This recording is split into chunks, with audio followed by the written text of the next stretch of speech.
Hello everyone, I hope you are doing good. So welcome back to my channel. Today I will show you how to customize your columns in data table. So that's what we call data rendering in data table. So let me show you documentation for data rendering.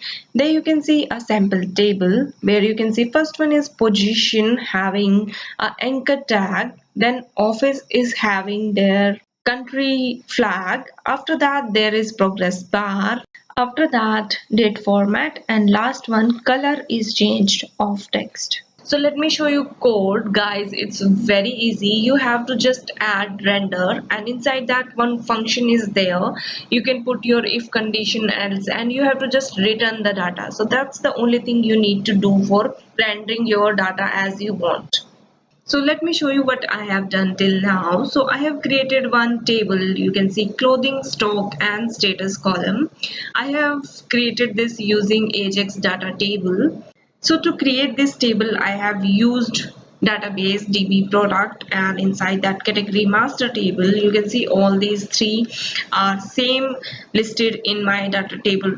So if you want to create Ajax data table, then you can watch my previous videos. I will provide link in the description as well.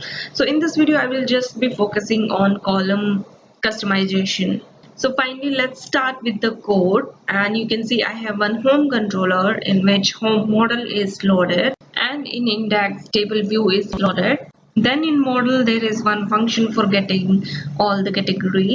Table view, you can see there is form for filter, then table is there, and at last script is written for data table. So in script you can see I'm calling URL, that is get category, and I'm sending data of form, that is filter form. So now let's go and check documentation. In documentation you can see there are two things. First one is data and second is render. So data I have already written, but I am going to use, so I am just going to need render option here. So id I don't want to change, I need to change category name, so I'm going to add anchor tag to that.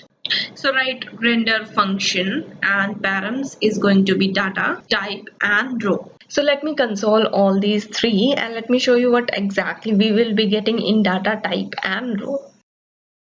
Let's check in browser, inspect element, and go to console tab. Now refresh. So we are getting one data table warning as I have consoled it. So first one you can see is data I have printed. So data is basically food. It's giving us that particular element. Then type is display. After that we are getting the complete row. So for name I'm going to return one anchor tag. So return, and as a string I'm going to return it. So write anchor tag. Inside anchor tag write data and remove console. So here I'm just simply going to redirect to google.com. You can redirect to your own page.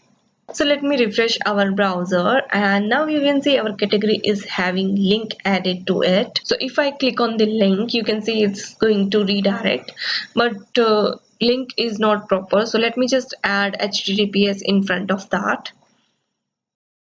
Now refresh and click on link. So now you can see google.com is opening. So that's the first part, that we have added a anchor tag to our data table column.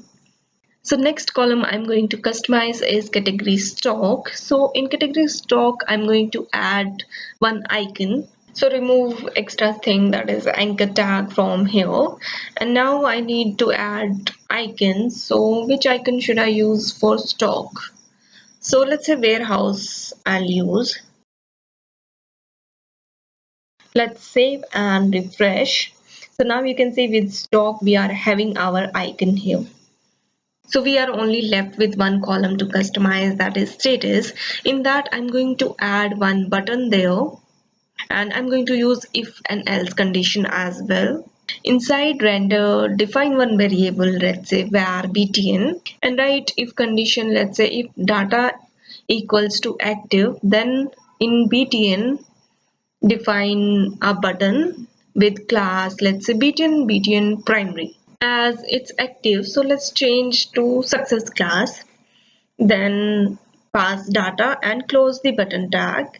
In else condition, pass same button and return btn. Just change in else class to danger. So let's go and refresh our browser. So you can see there is one undefined. Okay, our btn variable is undefined, so we need to pass a blank string in that. Now refresh. Now you can see our button is coming with active as success and inactive as danger button.